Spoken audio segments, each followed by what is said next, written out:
John Sterling's career spans work as a policeman, detective, SWAT team member, firearms instructor, attorney, actor, and regional coordinator for Homeland Security. He is currently a professor of criminal justice at Bryan College in Dayton, Tennessee. Y'all, please join me in welcoming Mr. John Sterling.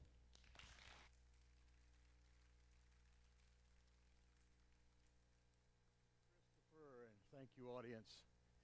Feels good to receive a warm welcome. I'm a little nervous because I didn't know if I was going to make it out here this afternoon. I was at the mall. They had a power outage, and I was stuck on the escalator for hours. So I teach criminal justice. Most of my background, most of my adult life, as you can tell, I'm an old guy. I used to play with dinosaurs as a child. And so my observations through my careers, which have included law enforcement, military, and homeland security, these common elements in my careers have involved problem solving, critical thinking, influencing people to make right choices, influencing my environment for a better outcome. It will come as no surprise then if you know that my hobby also shares many of those same characteristics. I rebuild old cars. On the weekends, I invite some of my students out, some younger men and women, and they come out and they help me rebuild old cars, restore these junkers to some state of usability, some functionality. And we enjoy that a great deal, but as you may be aware, there's problems associated with restoring old cars. Now, this vehicle that you see in the picture is an old truck. Looks good, though. It's not my truck. I've never seen this truck. But I have a truck in my shop that someday is going to look like this truck. Now, the problem is between my present reality and my future expectations. The problem is that wilderness between where I am and where I want to be. And this truck is my mark. It's the prize. It's what I press towards. And that wilderness is where the monsters live. And I never want to pitch my tent. I never want to camp out in the wilderness. I want to keep moving and pressing on towards that mark. That's my motivation. So there are three things that I've identified as I have traveled through the wilderness about problem solving. Three principles, three phases that are in common, that seem to be in common no matter what the application is. First of all, you have to identify the problem. Sometimes the problem is not a problem as much as it is a series of smaller problems. And each smaller problem has its own challenges and its own processes to be solved.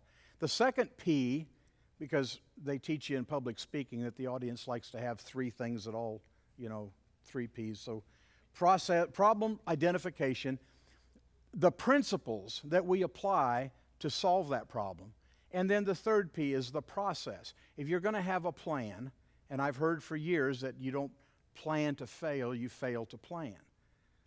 And so in order to solve most any kind of a problem, you have to understand the problem, you have to understand the underlying principles, and you have to bring to bear some process that applies those principles to that problem. Now, this next slide, do you see the problem? My friend Kevin gave me this truck. He said, "John, you can have this old truck if you'll just come and get it out of my woods." Now, he knows that I like old vehicles, but this is like letting an alcoholic have a sniff of whiskey. This is like, I look at this truck and I think, no sane person would want to undertake this. I don't know if you can see with the left and the right picture, that there's there's like three trees that have all grown together. And there's this humongous, is that even a word, humongous? I'm a college professor. I can make up words if I want to. That's a humongous tree root, and it not only grows up in the space where there is no bed between the frame, but it actually has encapsulated, it begins to encapsulate the frame. There's a coil spring, and if you took cookie dough and put it in your hand and squeezed it and the cookie dough would squeeze out from your fingers. That's what this tree has done inside this coil spring. This is a problem of significant magnitude. So you'll notice also there's a little tree in front of the rear wheel. There's another big old tree in front of the truck. This truck is not going to move without some serious wood crafting. The tires are all flat. You can't air up the tires because you can't raise up the truck because the truck is affixed to the earth. Mother Nature has claimed this truck. So I've got a couple of young guys that work with me, Zeke Colby and Hunter Tipton. They said we all went out there. They came out to help me remove this truck, and we were talking about the arduous task, the daunting task that lies before us. And there's a ministry that I work at Bryan College, and there's a ministry called Blazing Hope Ranch, and the young husband and wife that run this ministry, this is for restoring the lives of young women that have been victims of sexual assault, human trafficking.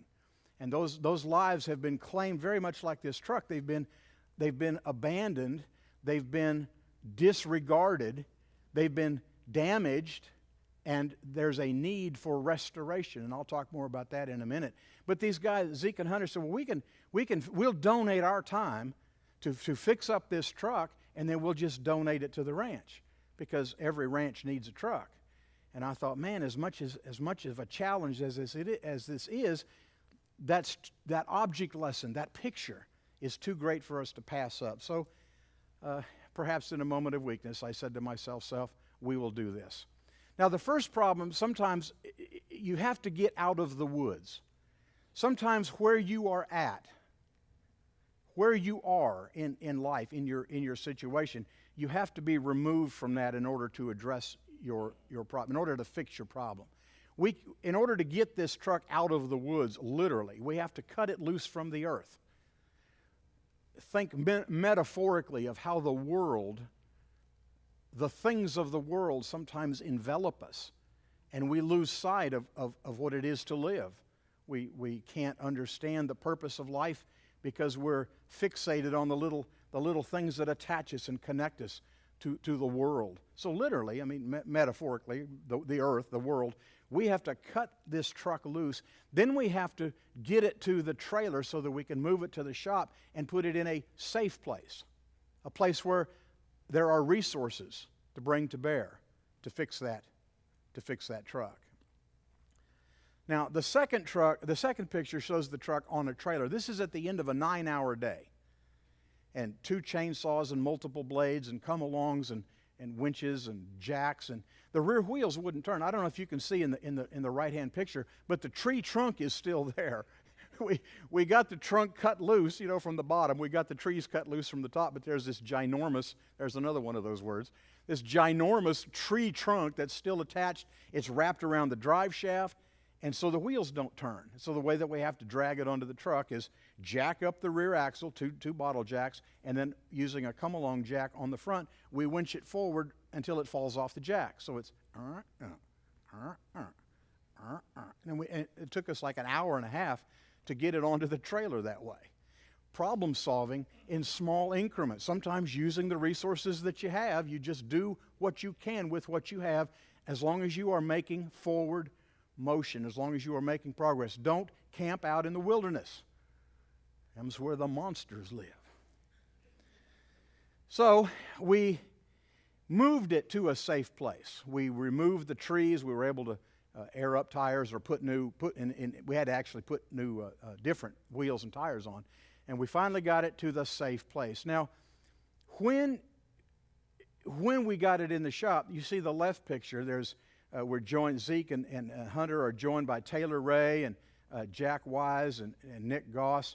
And these guys all are putting their heads together. The wheels still don't turn. After we've got the tree out of the picture, the wheels still don't turn. So there's multiple places where we could look. Is it the transmission? Is it the clutch? Is it the drive shaft? Is it the wheels themselves? And so I will tell you this, YouTube can make experts out of anybody. There's a lot so these guys are actually, and I'm not a high-tech kind of guy, so they're out there in the shop, but they're all on their little devices, and they're looking up how to fix some truck like this, and they figured it out. So now the wheels turn. And anyway, long story short, that was kind of a complex problem, and it took quite a bit of problem solving and ingenuity to fix it. Now the right-hand picture, not so much thinking. This is just brawn. Sometimes all you need is just sheer force. So these same aforementioned guys, they just picked up the bed of another truck that we'd had, and they just brought it over and they just set it into place. So sometimes your problem solving is kind of complex, lots of thinking, lots of outside resources, and sometimes you just bow your back and you just do it.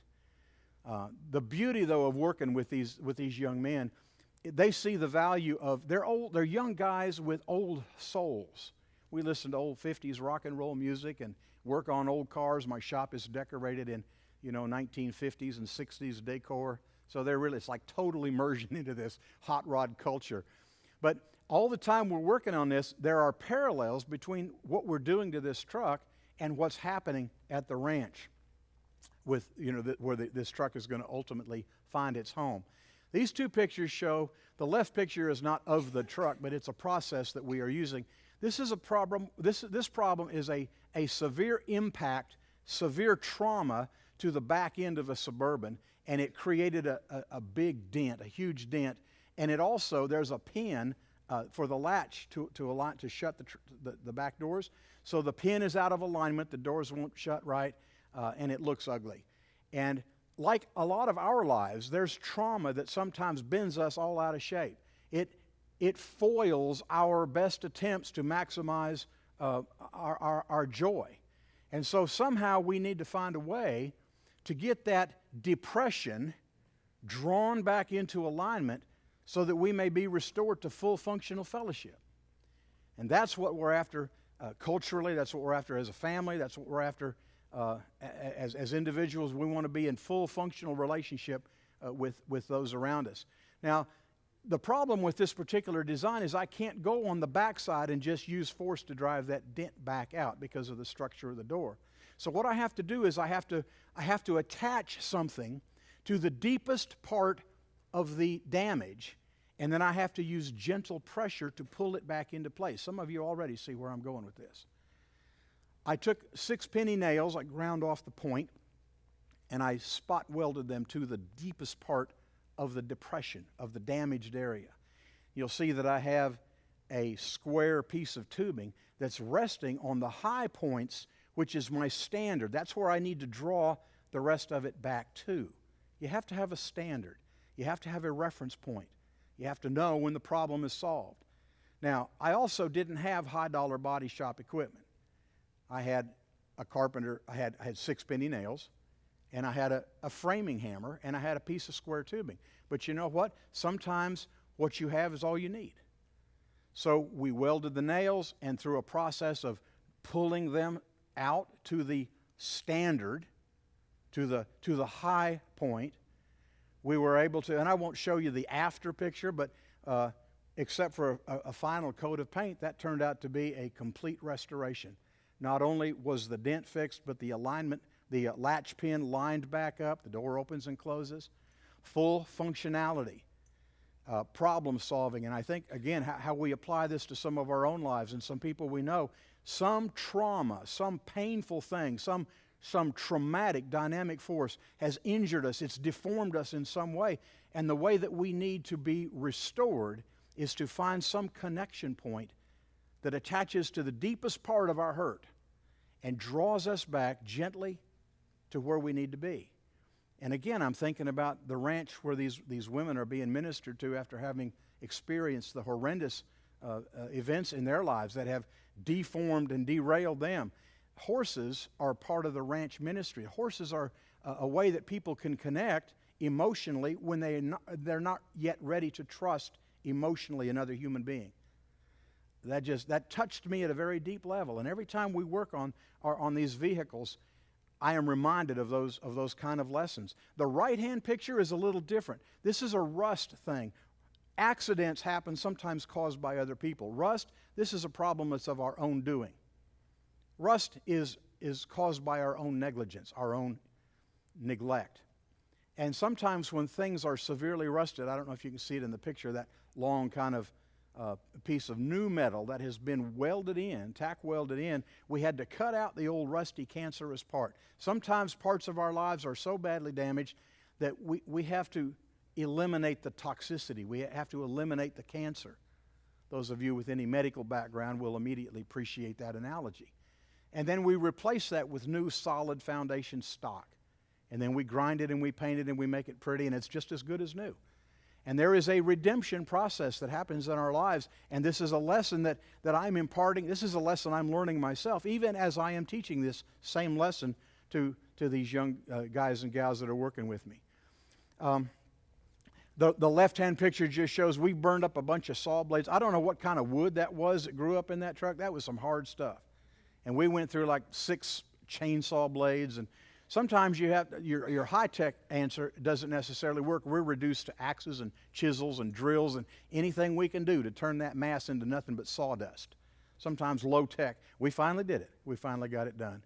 The right-hand picture, this requires a little more high-tech, a little more problem-solving, mathematics. Yes, boys and girls, sometimes you will use math in real life. Sometimes problem solving is reduced to simple mathematics. So anyway, here's a good picture. Sometimes every guy that works for me as a general basis, they're big guys, fully growed, as we say in the South. And so sometimes you have to get into tight places, and so our best option here was to hire the skinny kid from across the street. And he's right up in there, right literally inside the truck, tightening something that none of us could get to. So it's a fun thing, but this was an example of sometimes less is best. This is where I'm at today. Now, we've come a long ways from that from the woods. We've come out of the woods a long ways. Now, the truck bed is not painted. The truck hood still needs some work. The top of the trucks, there's just a lot. We're not there yet.